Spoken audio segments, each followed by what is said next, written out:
आज हम प्रकाश के टॉपिक में देखेंगे दर्पण समीकरण। दर्पण समीकरण क्या होता है? 1/f is equal to 1/u plus 1/v। हम बात कर रहे हैं उत्तल दर्पण में, तो इस उत्तल दर्पण को पहले हम समझ लेते हैं, इसके बारे में फिर बात करते हैं आगे व्यंजक के बारे में। तो देखिए हमने क्या बोला है कि M, P और N एक हमारा उत्तल दर्पण होता है। तो वही हमने लिखा है क्या कि माना M, P, N एक उत्तल दर्पण है जिसका ध्रुव P, फोकस F, वक्ता केंद्र C और मुख्य अक्ष PC है। इसको हम देखेंगे तो M, P, N एक हमारा उत्तल दर्पण हो जाता है, F फोकस हो जाता है, C वक्ता केंद्र हो जाता है, P ध्रुव हो जाता है एवं PC हमारा मुख्य अक्ष होता है। और इस मुख्य अक्ष पर बिंदु Q से इस पर QR एक लंब डाला गया है।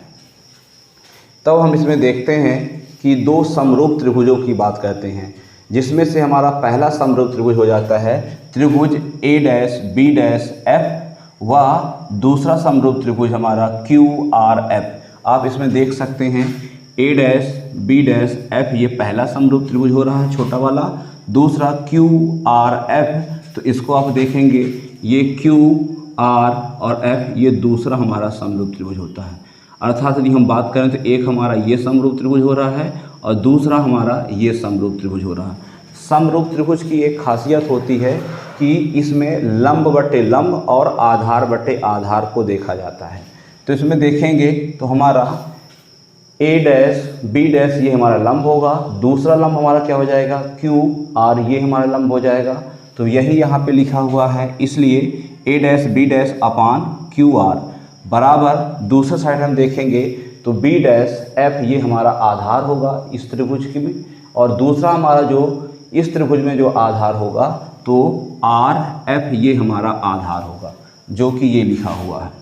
अब हम जानते हैं कि जो QR इसकी जो लंबाई होगी वह वस्तु की लंबाई अर्थात AB के बराबर है, इसीलिए जहाँ पे हमारा QR है वहाँ पर हम AB कर लेते हैं। तो देखिए यहाँ पे हमने लिखा है QR के स्थान पे AB, मैंने साइड में लिख भी दिया है कि QR, चूँकि QR is equal to AB, इसको हमने दे दिया है क्या समीकरण 1, और ये पूरा हमारा एज इट इज यहीं पे लिखा हुआ है। अब हम बात करते हैं दूसरे समरूप त्रिभुज की, इसीलिए हमने लिखा है क्या इसी प्रकार त्रिभुज A-B-C। तो आइए देखते हैं हमारा दूसरा समरूप त्रिभुज आता है A-B-C। एक ये हमारा समरूप त्रिभुज हो जाएगा ये वाला A-B-C, और दूसरा समरूप त्रिभुज हो जाता है A-B-C। तो अब देखोगे A-B-C मतलब हमारा ये बड़ा वाला त्रिभुज, तो दो ये हमारे समरूप त्रिभुज हो जाएंगे। तो जैसे इसके पहले हमने देखा था सेम टू सेम यहाँ फिर से देखेंगे कि लंब बटे लंब और आधार बटे आधार। तो यहाँ पे देखेंगे तो इसका लंब क्या हो जाएगा A-B- ये हमारा लंब होगा, और जो हमारा बड़ा वाला त्रिभुज होगा उसका लंब क्या होगा तो AB हमारा ये लंब होगा। तो यही मैंने लिखा है A-B- अपान AB। दूसरा आधार देखेंगे तो B-C ये हमारा आधार होगा यहाँ से लेकर यहाँ तक, और जब बड़े वाले त्रिभुज की बात करेंगे तो B-C ये हमारा आधार होगा। तो यही हमने लिखा है B-C अपान B-C हमारा ये आधार हो गया। अब इसको हमने मान लिया है क्या समीकरण 2। तो आप देखेंगे कि समीकरण 1 और समीकरण 2 के दोनों के हमारे बायां पक्ष अर्थात लेफ्ट हैंड साइड बराबर है, इसीलिए हम राइट हैंड साइड की तुलना कर लेते हैं। तो आप यहाँ पे देख पा रहे होंगे कि जो हमारा ये दोनों की जब तुलना करते हैं तो इन दोनों को हटा देते हैं, और जो हमारा राइट हैंड साइड है वही राइट हैंड साइड को हम यहाँ पे लिखे हैं।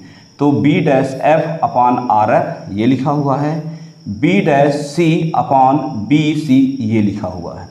अब यहाँ पे देखते हैं, आप जानते हैं कि इसको बोलते हैं क्या दर्पण का द्वारक। तो हम क्या बोल रहे हैं, यदि उत्तल दर्पण में यदि दर्पण का द्वारक छोटा हो तो उस समय पर हमारा जो RF की जो दूरी है वह लगभग हमारा PF के दूरी के बराबर होती है। एक बार हम फिर से बोल रहे हैं, जो RF की दूरी होती है वह लगभग हमारा PF के बराबर होती है। कब बराबर होती है? जब दर्पण का द्वारक छोटा हो। यहाँ पे हम लिखा है यदि दर्पण का द्वारक छोटा हो तो आर एफ के स्थान पर हम पी एफ भी लिख सकते हैं और ये लिखा है लगभग।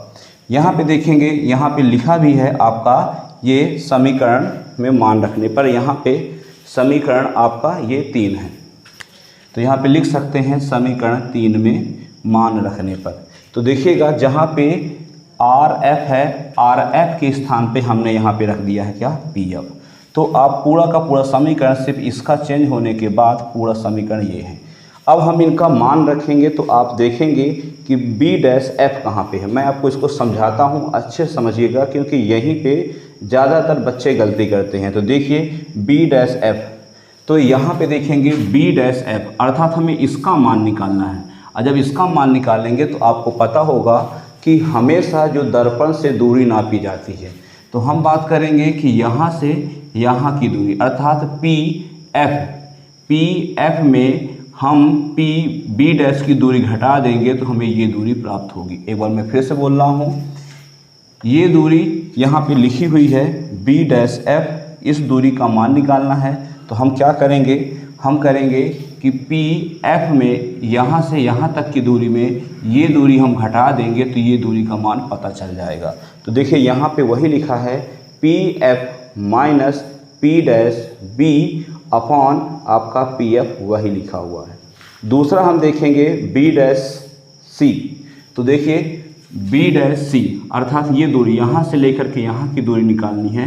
तो इसमें भी हम क्या करेंगे, दर्पण से दूरी नापते हैं तो हम क्या बोलेंगे, पी सी में हम पी एफ घटा देंगे तो हमारा पी सी की दूरी निकल जाएगी। एक बार फिर से देखते हैं, सुनिएगा। बी डैश सी की दूरी हमें निकालना है, तो देखिएगा बी डैश सी ये है हमारा, तो इस दूरी को हमें निकालना है। तो हम क्या करेंगे, पी सी में आप पी बी डैश घटा दोगे तो बी डैश सी की दूरी निकल जाएगी। तो ये देखिए यहाँ पे क्या है, P C minus P B dash. दूसरा है हमारा बटे में बी सी, तो आप देखेंगे कि बी और सी यहाँ से लेकर यहाँ तक की दूरी की बात कर रहे हैं, तो इसको हम 2 टुकड़ों में देखेंगे। बी पी ये दूरी हो जाएगी प्लस बी से सी की दूरी, ये चीज़ यहाँ पे ये लिखा हुआ है। तो B P plus P C ये लिखा हुआ है। अब चिन्ह परिपाटी के अनुसार आप इन सभी का मान रख देंगे। तो देखिए पी एफ हमारा क्या होता है, तो पी एफ हमारा होता है क्या, फोकस दूरी। तो यहाँ पे रखेंगे क्या, एफ। और आप जानते हो चिन्ह परिपाटी के अनुसार आने वाली प्रकाश किरण की दिशा में नापी गई दूरी क्या होती है, धनात्मक होती है। या तो बच्चों हम चिन्ह परिपाटी के अनुसार देख रहे थे कि इन सभी का मान रखते हैं। तो यहाँ पे देखेंगे कि पी सी बराबर, समझिएगा, पी सी बराबर क्या हो जाएगा, पी सी अर्थात हम कहते हैं कि यहाँ से यहाँ की जितनी भी दूरी होगी उतनी ही दूरी एफ से सी के बीच होगी। अर्थात हम कह सकते हैं कि जो पी आपका पी एफ की दूरी होती है उसे फोकस दूरी बोलते हैं, और जितनी ये दूरी होती है इतनी ये ही दूरी होती है। इसलिए हम बोल देते हैं क्या कि आपका 2f बी आपका पी बी डैश, तो देखिए पी बी डैश क्या होगा, प्रतिबिंब की दूरी, इसीलिए यहाँ पे रखा है क्या, भी। और ये भी जो है ये भी प्रतिबिंब की दूरी है और साथ साथ अन्य प्रकाश किरण की दिशा में नापी गई दूरी है, इसीलिए ये धनात्मक है। नीचे देखेंगे पी बी, तो पी बी देखिए पी बी ये वस्तु की दूरी है, वस्तु की दूरी को हम दर्शाते हैं यू से, और ये आने वाली प्रकाश किरण के विपरीत दिशा में नापी गई दूरी है, इसीलिए हो जाएगी क्या, माइनस यू। पी सी आप पहले से ही देख पा रहे हैं कि 2f है। अब हम देखेंगे इसका गुणा इसके साथ कर दीजिए और इसका गुणा इसके साथ कर दीजिए। तो देखेंगे यहाँ पर हम देखिए हमने इन दोनों का गुणा कर लिया है, इसका गुणा इसके साथ, इसका गुणा इसके साथ। तो देखिएगा अब f का गुणा हम इन दोनों के साथ करेंगे, तो f का गुणा u के साथ करेंगे तो माइनस uf, इसका गुणा हम इसके साथ करेंगे तो प्लस 2f स्क्वायर हो जाएगा, माइनस और माइनस का गुणा होगा तो प्लस, तो v और u हो गया। इसका गुणा इसके साथ करेंगे तो माइनस और प्लस मिलके हो जाएगा माइनस, और इसका गुणा इसके साथ करें तो 2vf। इसका गुणा हम इसके साथ करेंगे तो 2f स्क्वायर, और इसका गुणा इसके साथ करेंगे तो माइनस v और f, ये लिखा हुआ है। अब यहाँ पे आप देखेंगे तो हमने क्या किया है जो आपका V और U है इसको इधर ही रखा है, बाकी इसको इसको और इसको इन सभी को ले गए हैं दूसरे साइड। तो देखिएगा VF आपका ये लिखा हुआ है और आपका ये वाला हिस्सा जब इधर ले जाएंगे तो ये पॉजिटिव हो जाएगा, तो ये लिखा हुआ है 2VF ये लिखा है। दूसरा हम इसको इस वाले को उधर ले जाएंगे तो धनात्मक हो जाएगा बराबर के दूसरे साइड, तो इसको जब उधर ले जाते हैं तो ये लिखा हुआ है धनात्मक UF और हमारा बचता है क्या, तो यहाँ पे लिखा क्या है 2F स्क्वायर, तो ये लिखा हुआ है और ये 2F स्क्वायर को उधर ले जाएंगे तो ऋणात्मक हो जाएगा, तो ये लिखा हुआ है।